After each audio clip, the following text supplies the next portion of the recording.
All right, guys. So this lesson is going to be about assessing risk.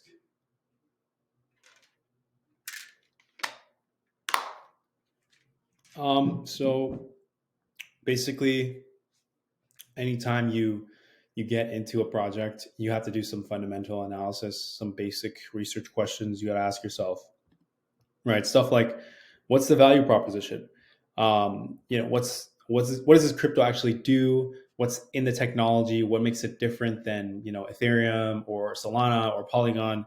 Who's the team behind it? What are the use cases? What's the community like? Blah blah blah. These are questions you got to ask about any project, um, and it's more so for people who are investing in non meme projects, right? If you're investing in a meme token, this shit doesn't even matter. But yeah, if you're doing investments in any coin, you kind of got to ask these questions. What's the growth like for the project, right? So what's the white paper? What's the roadmap? What do they have envisioned for the future? Does this team have the capacity and the talent to execute it? These are all things you got to ask yourself. What's the use case?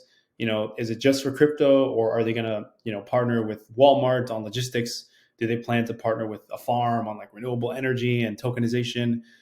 Some projects have this use case, but again, it's okay if they don't. It's not really that important.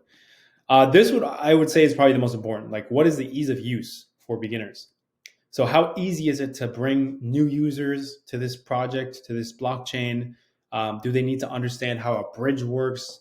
Do they need to manage their own private keys, or is it just an email that they put in and then they get access to the wallet? Like, how much are the gas fees? These are all reasons that are very important for user experience. If your blockchain doesn't have a good user experience, then you're not gonna get new users, and there's not gonna be new money, and the token's not gonna do very well. So that's why I like Solana the most right now out of Ethereum, Polygon, like Bitcoin. I think Solana is the best one because it's the easiest one to use. Right? It's fast, it's easy, it's cheap, it's proven. It was around for since the last bull market, so they've really got their shit down packed. And I think Solana is probably one of my favorite ones for this cycle. So risk types. So there's always risk that you have to take into consideration before you buy into something, before putting serious money into something. So the first one is regulatory. So depending on the country that you live in, the laws that are applied there, what their sentiment is towards crypto, how they tax crypto, all of these things will determine like if crypto is even allowed in your country. So yeah, I mean it depends on each country, but some won't even let you use websites to access crypto tools. Usually, you can just use a VPN to get around this, but that's something you have to consider. The second one would be like market volatility and black swan events. So global news can impact the market at any moment, because crypto is 24/7. If there's an announcement of some new war that's happening at like 2 a.m., that's going to affect the price temporarily. So this can also be subject to market manipulation. So large Twitter accounts that have like a big following, like a CBC News, or like CNN, whatever, they could put out a tweet saying that this war is happening, and then that could affect the price of Bitcoin immediately. So sometimes there are fake tweets that end up in market manipulation. So just be aware of that. There's always market volatility. People end up selling when there's a moment of fear. So it's always good to have cash on the side to get ready for that. And then people get greedy during times of profit. When Bitcoin's super, super up, people start buying more and more and they get greedy. So that's a good time to do the opposite and to start selling.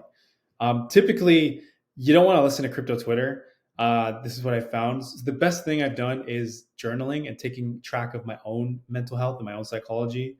Anytime I'm on Twitter, I always end up losing money because I see all these tweets about we're going to go higher, we're going to go higher, and then I believe it and I end up buying more, and I end up losing money. So, uh, yeah, it's the best advice is to take your own advice from your own experience, and not necessarily to listen to internet influencers all the time.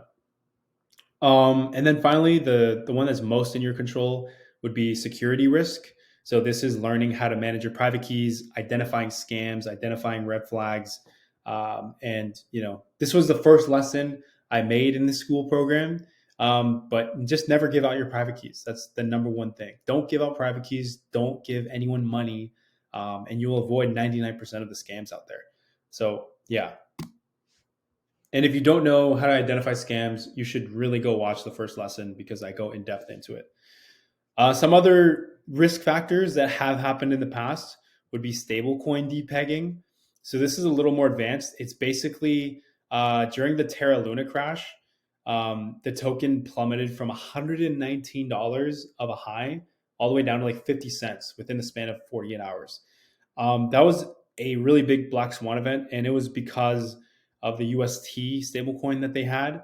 And basically, if you don't know how it worked, basically to make one UST stablecoin, there had to be $1 worth of Luna that got burned. So eventually, the UST coin depegged from $1 and it went down to like 90 cents or something. And so everyone was burning Luna to make it go back up to $1 to peg it. But that made the market very volatile, and there was too much generated, so it led to a drop in the price of Luna overnight. Basically, it collapsed super fast. Second would be a network congestion issue. This happened last cycle with Solana. So Solana blockchain actually like turned off. They shut it down like 2 or 3 times last cycle because it kept getting congested or there was errors with it. You can look into this, but it's happened in the past before, and it really affected the price of Solana. But here we are again. We're back up. So in the long run, it doesn't really matter.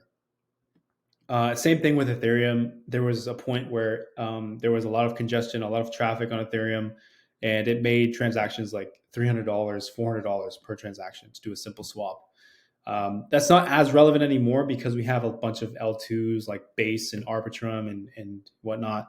But before, way back in my time, you could only use Ethereum and you were stuck paying these incredibly high gas prices.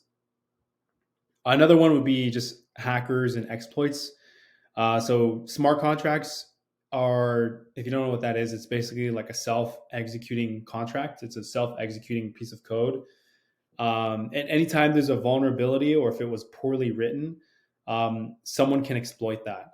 And because it's an automatic contract, it's automatic self-running code. Someone really smart could find a bug and exploit it. And then, that's how stuff like this happens, where big DeFi protocols will get drained. Typically, this happens on new chains. So like Blast Network, this happened. So that's always another risk you have to be aware of.